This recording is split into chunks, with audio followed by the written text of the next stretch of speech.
Good morning students, myself Deepak Jagar, faculty of geography at Shastri Shri secondary school Fatehpur Shekhawati. बच्चों हम पढ़ रहे थे राज्य की कार्यपालिका। कार्यपालिका में हमने शुरुआत की थी राज्यपाल से। राज्यपाल का गठन पढ़ा। आज पढ़ेंगे राज्यपाल की शक्तियां और कार्य। राज्यपाल की शक्तियां और कार्यों के संबंध में हमारे संविधान में यह उपबंध है कि जिस प्रकार केंद्र में जिस प्रकार राष्ट्रपति के पास शक्तियां हैं, उसी के समान राज्यों में किसके पास है? राज्यपाल के पास है। इनमें थोड़ा बहुत ही अंतर है। इनके बारे में एक राजनीति कहते हैं दुर्गादास बसु। दुर्गादास बसु का कथन है कि थोड़े में राज्यपाल की शक्तियां राष्ट्रपति के समान हैं, कुछ परिस्थितियों को छोड़कर। और वे कुछ परिस्थितियां कौन सी हैं? संकटकालीन परिस्थितियां,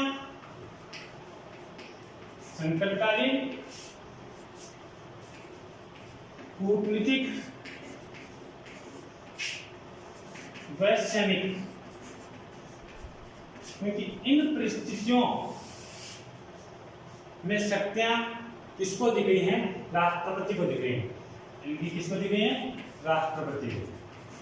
ये राष्ट्रपति, मान लीजिए ये शक्तियां और राष्ट्रपति और राज्यपाल में अंतर स्थापित करती हैं। हम बात करते हैं सबसे पहले राज्यपाल की विधायी शक्ति। कार्यपालिका पढ़ते हैं। कार्यपालिका संबंधी शक्ति। पहली शक्ति कौन सी है? कार्यपालिका संबंधी शक्ति। कार्यपालिका संबंधी शक्ति के अंतर्गत क्या आता है? मुख्य चीज जो आती है वो नियुक्तियां आती है इसमें, कि राज्यपाल के द्वारा किन किन की नियुक्तियां की जाती हैं। पहली बात, अनुच्छेद 164 के अनुसार मुख्यमंत्री की नियुक्ति। किसकी नियुक्ति? मुख्यमंत्री की नियुक्ति। मुख्यमंत्री की नियुक्ति किसके द्वारा की जाती है? राज्यपाल द्वारा की जाती है। किसके द्वारा की जाती है? राज्यपाल द्वारा की जाती है। तथा मुख्यमंत्री की सलाह पर अन्य मंत्रियों की नियुक्ति की जाती है। मुख्यमंत्री की सलाह पर अन्य मंत्रियों की नियुक्ति की जाती है। उसके बाद संविधान के अनुच्छेद 165 के अनुसार महाधिवक्ता की नियुक्ति कौन करता है? राज्य के महाधिवक्ता की नियुक्ति किसके द्वारा की जाती है? राज्यपाल द्वारा की जाती है। उसके बाद अधीनस्थ, तीसरा है अधीनस्थ न्यायालय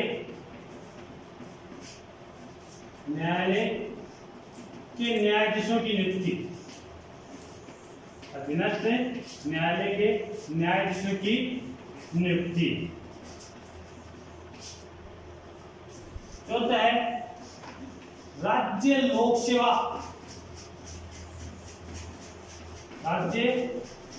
सेवा आयोग के अध्यक्ष व सदस्यों की नियुक्ति।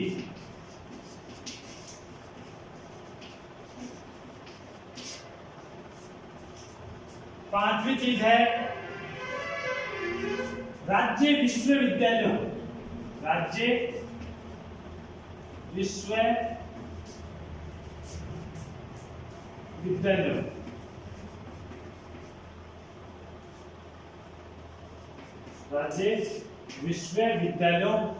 के कुलाधिपति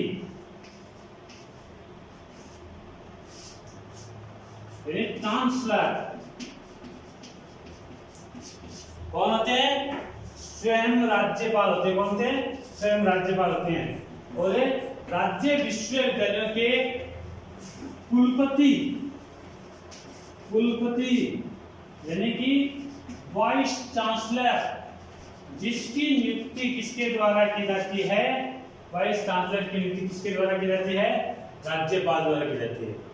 एक बात ध्यान में रखना बच्चों कि यहाँ पर केंद्रीय विश्वविद्यालय के कुलाधिपति हैं, उनकी नियुक्ति राज्यपाल द्वारा नहीं की जाती, और केंद्रीय विश्वविद्यालय की नियुक्ति राष्ट्रपति द्वारा भी नहीं की जाती। राष्ट्रपति द्वारा नियुक्ति की जाती है। राष्ट्रपति जिस प्रकार राज्यों में चांसलर राज्यपाल स्वयं होते हैं, उसी प्रकार राष्ट्रपति केंद्र में विश्वविद्यालय में चांसलर स्वयं नहीं होते, बल्कि उनके द्वारा नियुक्त किया हुआ एक व्यक्ति होता है। इनके अलावा अन्य नियुक्तियों में राज्य निर्वाचन आयुक्त आदि चीजें, राज्य निर्वाचन आयुक्त की नियुक्ति, राज्य में चुनाव करने का कार्य करता है राज्य निर्वाचन आयुक्त, उसकी नियुक्ति किसके द्वारा की जाती है? राज्यपाल के द्वारा की जाती है। उसके बाद 8वां नंबर है कि किसी राज्य की संवैधानिक परिस्थिति के बारे में राष्ट्रपति को परामर्श देना। किसी राज्य की संवैधानिक परिस्थिति के बारे में राष्ट्रपति को परामर्श देना। कौन सी संवैधानिक परामर्श? संवैधानिक स्थिति के बारे में बताना। उसके बाद मंत्रिपरिषद, मंत्रियों को गोपनीयता की शपथ दिलाना, पद की शपथ दिलाना, और मुख्यमंत्री सहित मंत्रिपरिषद को पद नियुक्त करने की शक्ति भी किसके पास है? राज्यपाल के पास है। वही राज्य सरकार के कार्य संबंध में नियमों का निर्माण करता है। कौन है? राज्यपाल। ये थी अपनी कार्यपालिका संबंधी शक्ति। उसके बाद हम बात करते हैं राज्यपाल की विधायी शक्ति।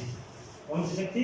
विधायी शक्ति, यानी कि कानून बनाने से संबंधित क्या शक्ति है? विधायी शक्ति, आपको पता है कानून बनाने का काम किसके द्वारा किया जाता है?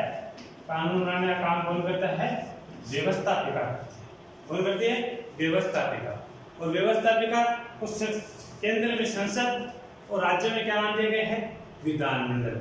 लेकिन विधानमंडल द्वारा पारित विधेयक किसके पास स्वीकृति के लिए जाता है? इसके पास राज्यपाल के पास जाता है। तो हम देखते हैं विधायी शक्ति के अंतर्गत कौन कौन सी शक्तियां राज्यपाल को दी गई है। संविधान के अनुच्छेद 174, संविधान के अनुच्छेद 174, अनुच्छेद 174 के तहत राज्यपाल है वह विधानमंडल का सत्र आहूत करता है।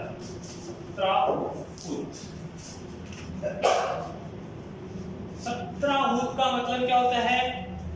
सत्र आरंभ करने का कार्य। दूसरा, विधानमंडल का सत्र समाप्त, यानी समाप्त को क्या कहा गया? हमारे संविधान में क्या नाम दिया गया इसका? सत्रावसान। क्या नाम दिया गया? सत्रावसान। और तीसरी चीज है मंत्रिपरिषद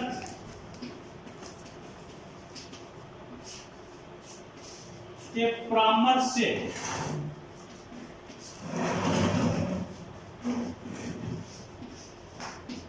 विधानसभा को भंग करता है।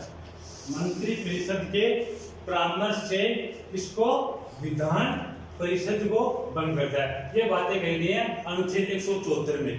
इसी के बाद अनुच्छेद 176 में ध्यान रखना, विधायी शक्तियों के संबंध में कहा गया है विशेष अभिभाषण।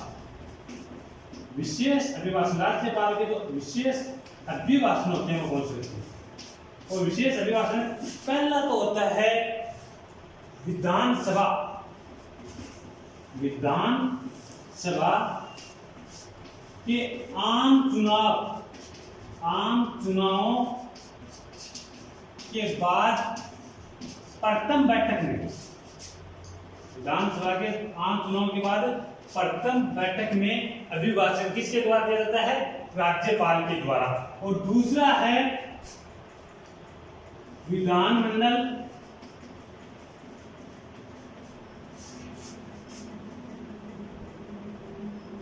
में प्रतिवर्ष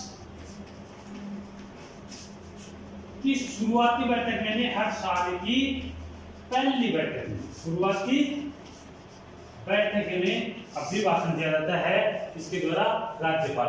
अभिभाषण क्या होता है बच्चों? एक होता है भाषण और एक होता है अभिभाषण। मैं आपके सामने खड़ा होकर अपने विचारों को प्रकट कर रहा हूँ, वह क्या होता है? भाषण होता है। अभिभाषण में क्या है? जो बोला जाता है पहले से लिखा हुआ होता है, पहले से तैयार किया हुआ होता है।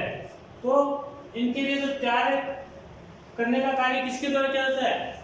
मंत्री परिषद के द्वारा वो काम किया जाता है। तो वो अभिभाषण देते हैं अनुच्छेद 176 के अनुसार। उसके बाद हम बच्चों बात करते हैं अनुच्छेद 200 की बात करते हैं। कौन से की?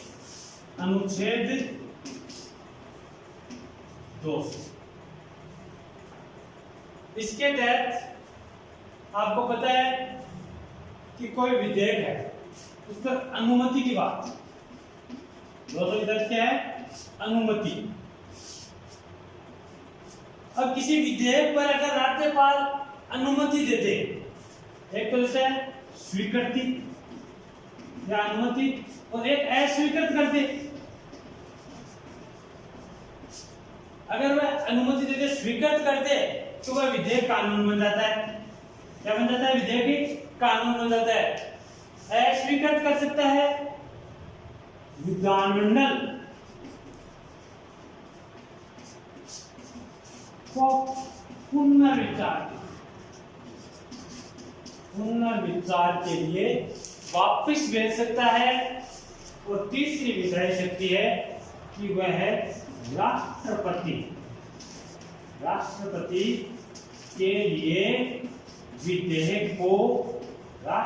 के लिए विधेयक को सुरक्षित रख सकता है।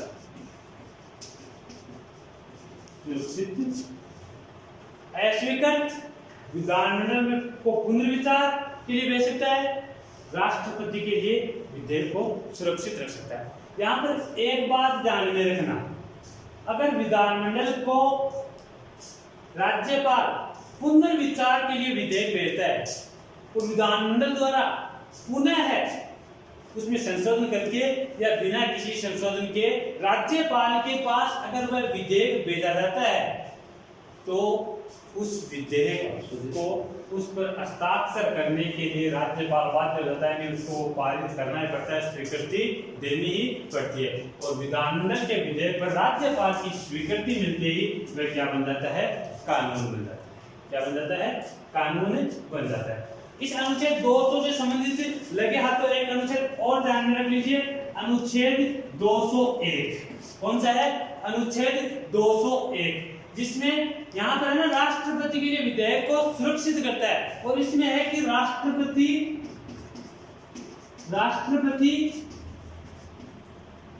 के पास विधेयक प्रेषित कर देना।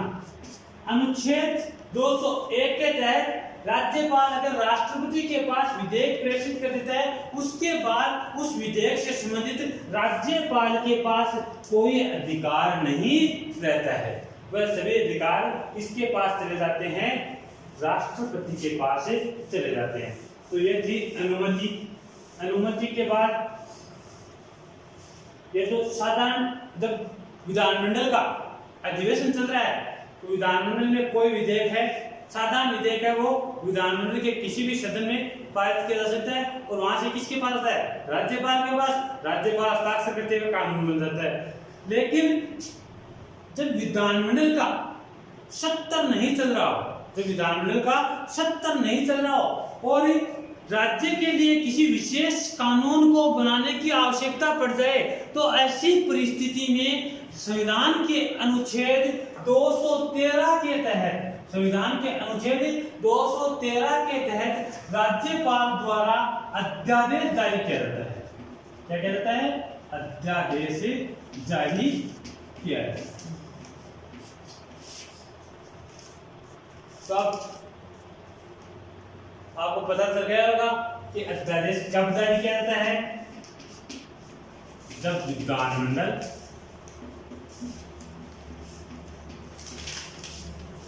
का 70 न चल रहा हो। विधानमंडल का 70 न चल रहा हो। दूसरी चीज, क्यों? जब कोई कानून की आवश्यकता हो।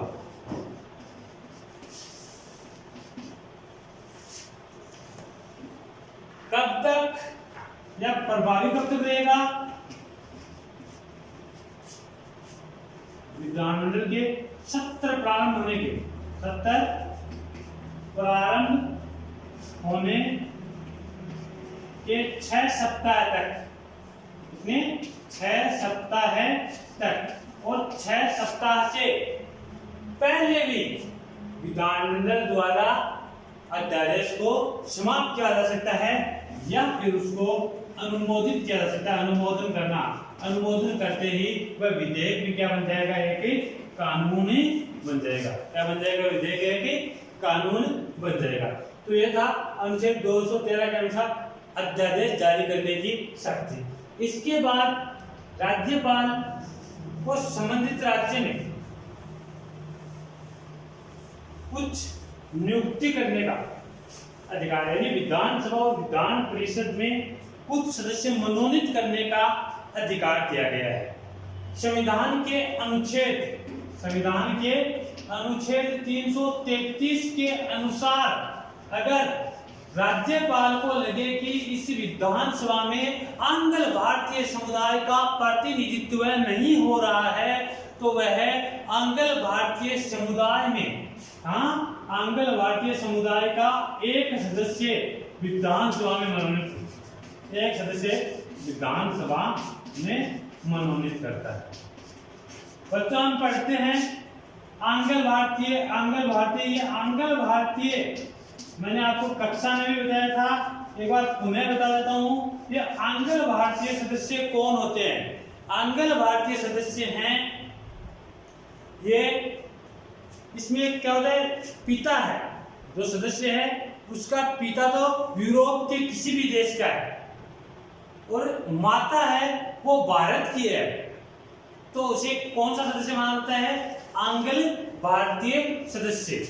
यहाँ मातृत्व शक्ति को प्रमुखता दी गई है। माता के देश को एक पुत्र का देश माना गया है, आंग्ल भारतीय सदस्य माना गया है। उसके बाद अनुच्छेद 171। अब आपको याद होगा अनुच्छेद 171 में क्या है?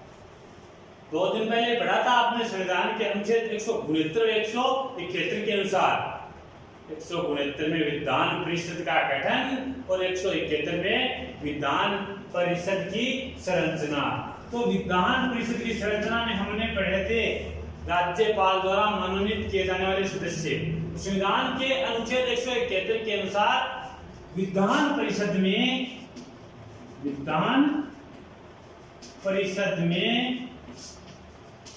राज्यपाल द्वारा कितने सदस्य? 1/6 सदस्य मनोनीत किए जाते हैं। कितने? 1/6 सदस्य मनोनीत किए जाते हैं। यह थी मनोनीत करने का अधिकार। तो जो विधायी शक्ति आ गई होगी समझ में, कानून बनाने से संबंधित कौन कौन से अधिकार राज्यपाल के पास है। उसके बाद विधायी शक्ति के बाद हम बात करते हैं वित्तीय शक्ति। इसकी वित्तीय शक्ति है, उसमें आपको ज्यादा चीजें आपने रखनी। वित्तीय शक्ति एक बात तो कि अनुच्छेद 202 के अनुसार, अनुच्छेद 202 के अनुसार राज्यपाल विधानमंडल में वित्त विधेयक प्रस्तावित करवाता है, वित्त विधेयक प्रस्तावित करवाता है। दूसरी बात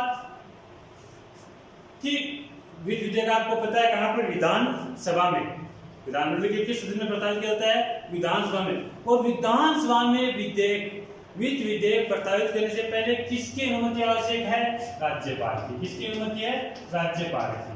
तीसरी बात, राज्यपाल है वह राज्य की आकस्मिक नीति का प्रधान होता है। आकस्मिक नीति का अधिकार किसका होता है, राज्यपाल का होता है। आकस्मिक नीति और संचित नीति के बारे में जानते हो ना आप। आकस्मिक नीति वह होता है जिसमें आकस्मिक यानी अचानक, ऐसे समय में वह आमतौर पर हम बात करते हैं कि धन से संबंधित कार्य विधानसभा द्वारा किया जाता है। केंद्र में बात करें तो किसके द्वारा, संसद के लोकसभा द्वारा किया जाता है। लेकिन अचानक से राज्य के किसी क्षेत्र के लिए धन की आवश्यकता है तो केंद्र में अनुच्छेद 167 के तहत यह आकस्मिक निधि किसके पास होती है, राष्ट्रपति के पास है। और राज्यों में किसके पास, राज्यपाल के पास। यानी ये आकस्मिक निधि के तहत बिना संसद या विधानमंडल की अनुमति के क्या कर सकते हैं, वित्त कार्य कर सकते हैं।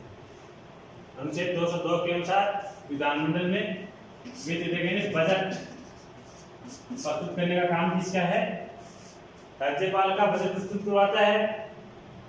विधानसभा में वित्त विधेयक राज्यपाल की अनुमति के बगैर नहीं रखा जा सकता। आकस्मिक नीति पर नियंत्रण किसका होता है, राज्यपाल का। और वित्त आयोग का गठन कौन करता है, राज्यपाल। वित्त आयोग का गठन भी किसके द्वारा किया जाता है, राज्यपाल द्वारा किया जाता है। राज्य की स्थानीय सरकारों के लिए, पंचायती राज नगर पालिकाओं को फंड देने के लिए जो कार्य वित्त आयोग का जो गठन किया जाता है किसके द्वारा किया जाता है, राज्यपाल द्वारा किया जाता है। उसके बाद वित्तीय शक्ति के बाद आती है आपकी न्यायिक शक्ति। कौन सी है, न्यायिक शक्ति।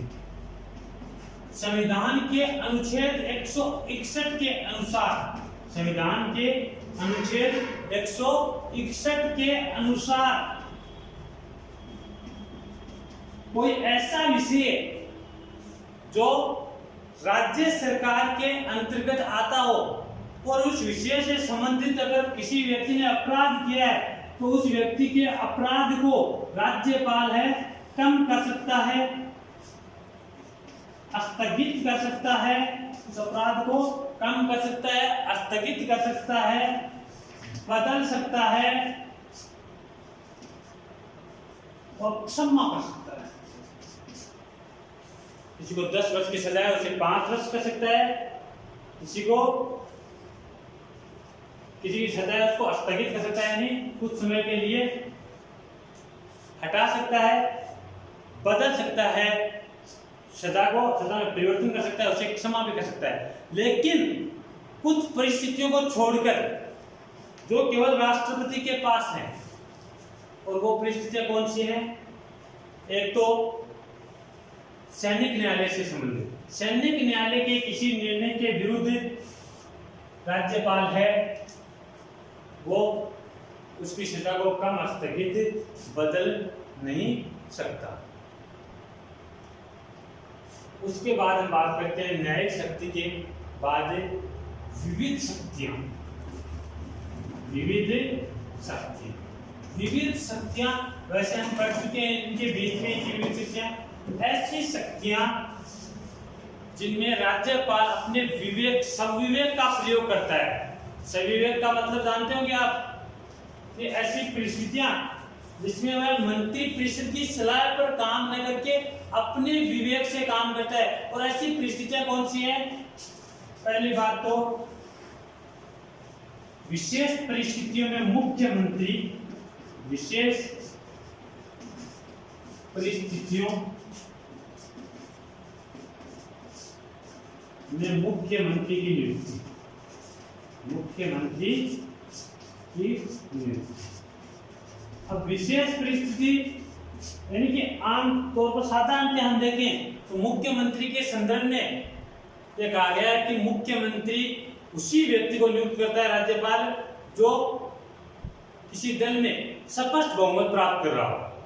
लेकिन विशेष परिस्थिति जब दो या दो से अधिक दलों के लोग या फिर दो या दो से अधिक दलों के प्रतिनिधि ये कहें कि हमारे पास बहुमत है, ऐसी परिस्थिति में राज्यपाल अपने सब विवेक का प्रयोग करते हुए मुख्यमंत्री की नियुक्ति करता है। बाद में मुख्यमंत्री को संविधान के अनुसार जो समय दिया जाता है उसमें अपना बहुमत पारित करना होता है। विशेष परिस्थिति में मुख्यमंत्री की नियुक्ति करता है। दूसरी बात क्या है कि वह है विधानसभा का सत्र आहूत करता है, सत्रावसान करता है। सत्र आहूत का मतलब है विधानसभा की बैठक बुलाता है और सत्रावसान का मतलब विधानसभा की बैठक को समाप्त करता है। यहाँ पर एक बात ध्यान में रखना, अपनी बुक में भी दिखी है स्थगित, ये चीज गलत है। विधानसभा की बैठक को राज्यपाल स्थगित नहीं कर सकता, विधानसभा को भंग कर सकता है, स्थगित नहीं कर सकता, क्योंकि स्थगित करने का अधिकार है वो विधानसभा के अध्यक्ष के पास है। उसके बाद मंत्रियों को अपदस्थ करना, मंत्रिपरिषद सहित मंत्रियों को अपदस्थ यानी पद से हटाने का कार्य भी वह अपने सविवेक से कर सकता है। उसके बाद अनुच्छेद 356 तो बढ़ाया आपने, अनुच्छेद 356 यानी कि किसी राज्य की संवैधानिक परिस्थितियों के बारे में राष्ट्रपति को परामर्श देना। चौथी बात यह होगी, 5 वह को विशेष अधिकार विशेष शक्ति है कि वह विधानमंडल द्वारा भेजे गए विधेयक को पुनर्विचार के लिए भेज सकता है। 5वीं बात, विधानमंडल के विधेयक को पुनर्विचार के लिए भेज सकता है। और 6ठी बात है वह विधेयक को राष्ट्रपति के लिए क्या कर सकता है, रक्षित रख सकता है, यानी कि विधेयक को कि विधेयक राष्ट्रपति के पास भेजा जाएगा, इसके लिए अपने पास सुरक्षित रख सकता है। इसके अलावा अध्यादेश जारी करने की जो शक्ति है, सबसे मुख्य, राष्ट्रपति तो अध्यादेश है वो अपनी इच्छा से जारी कर सकता है, लेकिन राज्य का राज्यपाल है उसे अध्यादेश जारी करने के लिए किसकी स्वीकृति और आवश्यकता होती है, राष्ट्रपति की। किसकी, राज्यपाल को किसकी स्वीकृति की आवश्यकता होती है, राष्ट्रपति, यानी कि अध्यादेश जारी करने से पहले राष्ट्रपति के अनुमोदन की आवश्यकता होती है। तो यह था आपका राज्यपाल की शक्तियां और कार्य। राज्यपाल की शक्तियां और कार्य 4 शक्तियां हैं, कार्यपालिका संबंधी शक्ति, वित्तीय शक्ति, विधायी शक्ति और न्यायिक शक्ति। और चारों शक्तियां बहुत ही इजी हैं, क्योंकि वही शक्तियां हैं जो केंद्र में हमने पढ़ी थी राष्ट्रपति के लिए। एक जगह पढ़ोगे दोनों जगह याद जाएंगे, केवल थोड़े अनुच्छेद और इनके बारे में थोड़ा बहुत जो अंतर है उसका आपको ध्यान में रखना है। धन्यवाद।